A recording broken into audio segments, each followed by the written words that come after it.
Hello ළමයි, welcome back to my channel. ඉතින් ඔයාලට කොහමද? සතුටින් පරිස්සමින් ඉන්නවා කියලා මං හිතනවා.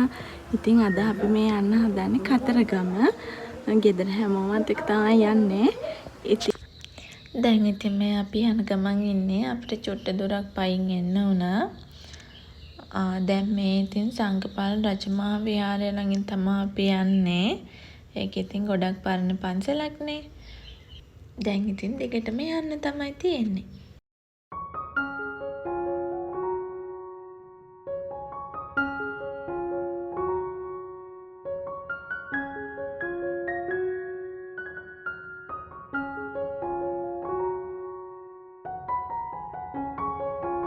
මේ තියෙන ඉතින් උඩවැල වැව.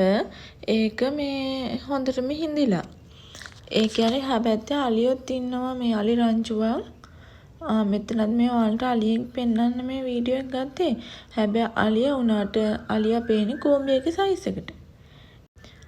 මේක මේ වොයිස් කරන දවස් මේ දවස්වල නම් කොහොමද තෙල් පොලින් තියෙනවන්නේ. ඒ වුණාට මාර්ත මුලත් මෙන්න මේ ෂෙඩ් එකේ අපි යනකොට තෙල් පොලිමත් තිබ්බ ලොකුවටම. දැන් නම් ඉතින් මේ අලියෙක් පෙන්වන්න හදන්නේ. ඒ ටිකේ කොහොමද අලි ඉන්නවනේ. ඉතින් හැමෝටම බඩේරුම් කන්න ඕනි කියෝ නිසා යන ගමම බඩේරුම් කන්න නැවතුවා.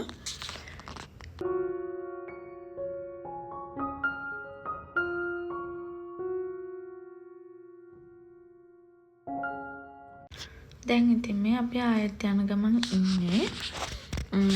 මේ මන් දැන් පෙන්නන වැව හිඳන කාලේ මේ හරිය නෙළුම් අල තියෙනවා. දැන් නම් හැබැයි වතුර පිරීලා මල් හැදෙන කාලේ තමයි ඇවිල්ලා තියෙන්නේ. මම නම් හිතන්නේ ඉතින් අපි හැම මොහොතකම සතුටින් ඉන්න ඕනේ. ඒ වගේම අපේ අම්මා තාත්තා අපිට පුළුවන් විදියට හැම වෙලාවෙම සතුටින් තියන්න පුළුවන් නම් ඒක අපිට ආශිර්වාදයක් වෙනවා. ඉතින් එහෙම තමයි මං හිතන්නේ. දැන් ඉතින් මේ පළතුරු ගන්න නැවතුවා.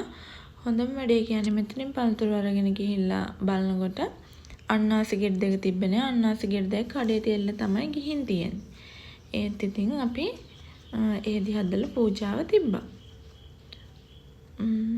දැන් මේ යන ගමන් ඉන්නේ. ඇත්තටම මටම හරිම සතුටුයි අම්මයි තාත්තයි නංගි එක්කයි යන්න පුළුවන් වුණ නිසා.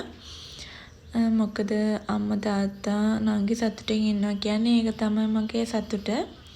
මං ඉතින් හරි ආදරෙයි ඒගොල්ලන්ට. ඒ නිසා යාළුවා සතුටින් එදා දවස ගත කරපු නිසා මටත් මාරම සතුටුයි.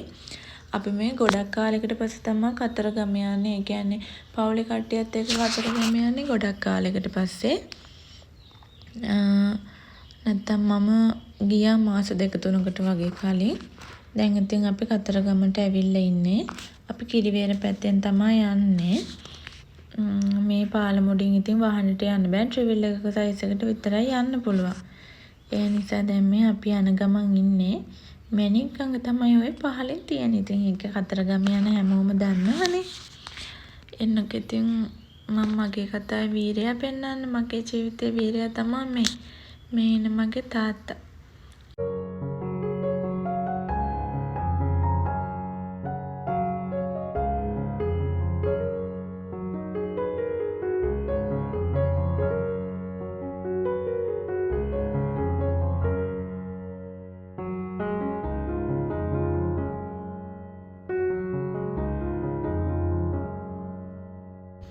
මෙන්න බලන්න හුඹහක් තියෙනවා. එතන උඩම වඳුරෙක් ඉඳගෙන ඉන්නවා.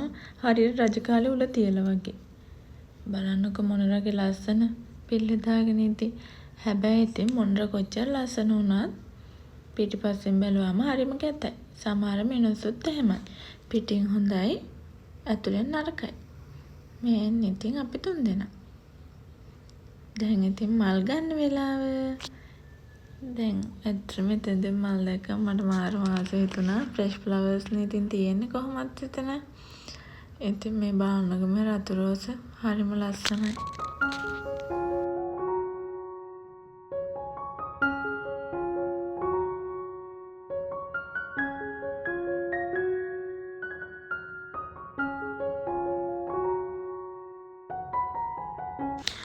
දැන් ඉතින් මේ මලුත් අරගෙන අපි යන්න හදන කිරිවෙහෙර වඳින්න.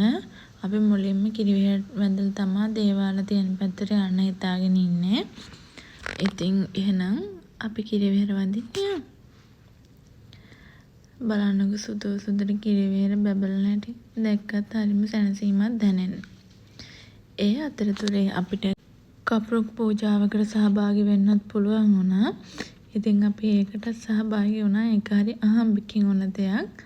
ඊට පස්සේ ඉතින් අපි මේ දේවාල තියෙන පැත්තට යන්නේ. මොකද ඉතින් කතරගම ගියොත් අනිවාර්යෙන් අපි දේවාල තියෙන පැත්තට යනවනේ. මෙන්න මෙතන කාවඩියක් ප්ලේ කළා එයාලා. ඉතින් ඒ නිසා ඒකත් පොඩ්ඩක් බලාගෙන ඉඳලා අපි දේවාල ටිකත් වැඳ පුදා ගත්තා. ඊට පස්සේ ඉතින් අපි ආපහු එන්න තමයි තීරණය කළේ. මොකද අපි දැන් මෙතනින් එනකොටත් ගොඩක් හවස් වෙලා. ඉතින් ඒ නිසා අපිට එන්න රෑ වෙන නිසා අපි එහෙන් එන්න පිටත් වුණා. එහෙනම් ඉතින් අදට ගිහින් එන්නම්. හැමෝම පරිස්සමින් සතුටින් ඉන්න. ආදරේ.